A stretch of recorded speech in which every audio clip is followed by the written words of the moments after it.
Well, I said I'll do it, so I guess I'll do it. Here's my Seroquel review. If anyone's wondering what I'm drinking, this is like mineral water I got from Costco. Uh, so I was drinking it in the last video I made about psychiatry, so uh, if anyone was wondering what that was. Uh, no, it's not vodka, though. It's just water from Kirkland, right here. Anyway, so Seroquel, I was prescribed it in high school after my insurance wouldn't cover Abilify anymore, which I was on for most of my teenage years, and that was a horrible experience. I don't know how I even got through it. Gave me, unlike other antipsychotics like risperidone or Seroquel or Zyprexa, Abilify didn't help me sleep at all. It actually kept me up all night with a weird heartbeat. In a way, I'm shocked that I don't have any heart problems right now because of it. But my insurance wouldn't cover Abilify anymore.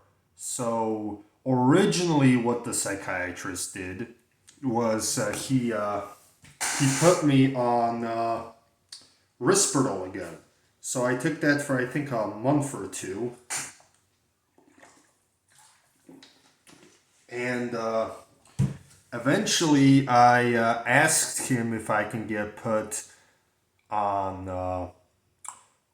I asked him if I can get put on female hormones, and my psychiatrist was this Russian guy, really old school, probably in his 70s. He might be 80 now. I don't even know where he is right now. But he thought it was actually because of the Risperdal lowering my testosterone levels that caused me to think like that. So he instantly took me off it and put me on Seroquel. So I spent most of my teenage later years on Seroquel, trying to remember when I stopped taking it. I think eventually when I was 17, I just hid the pills under my tongue at that point. And when I turned 18, I just said I'm not going to take them anymore. Because at 18, I have the right not to do that anymore. But one thing I remember with Seroquel is it knocked me out instantly. Uh, the sleep was almost like I was in a coma, almost.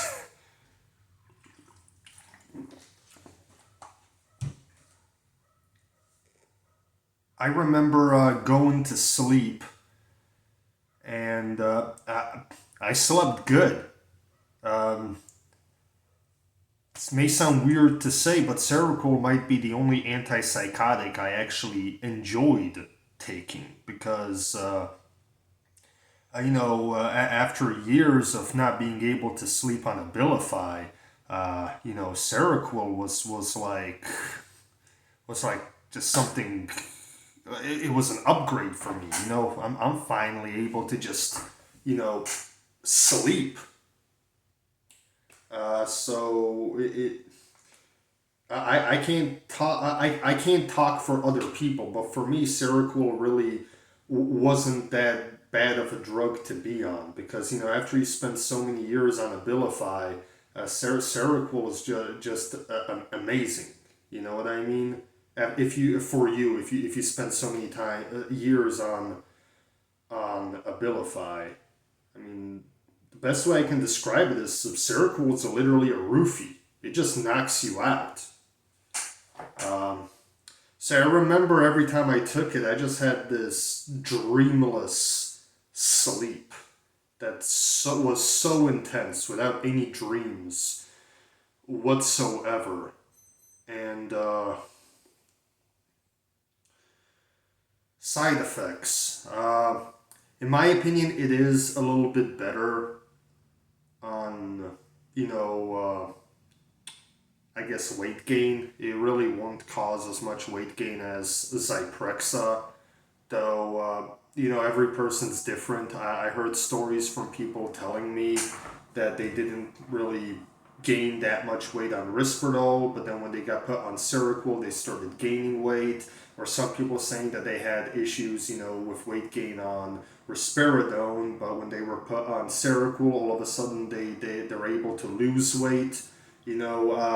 One upgrade when it comes to side effects, though, is that Seroquel doesn't really affect your romantic life like Risperdal does, because for Risperdal, it's hard to sort of get engaged with someone romantically. Whether it's your boyfriend, girlfriend, you know, if you're into transvestites, like I said, it's the 2020s, it's the future. Uh, but Risperdal really makes it hard for you to engage with someone romantically. Seroquel, you don't really have that problem, which is an upgrade related to side effects.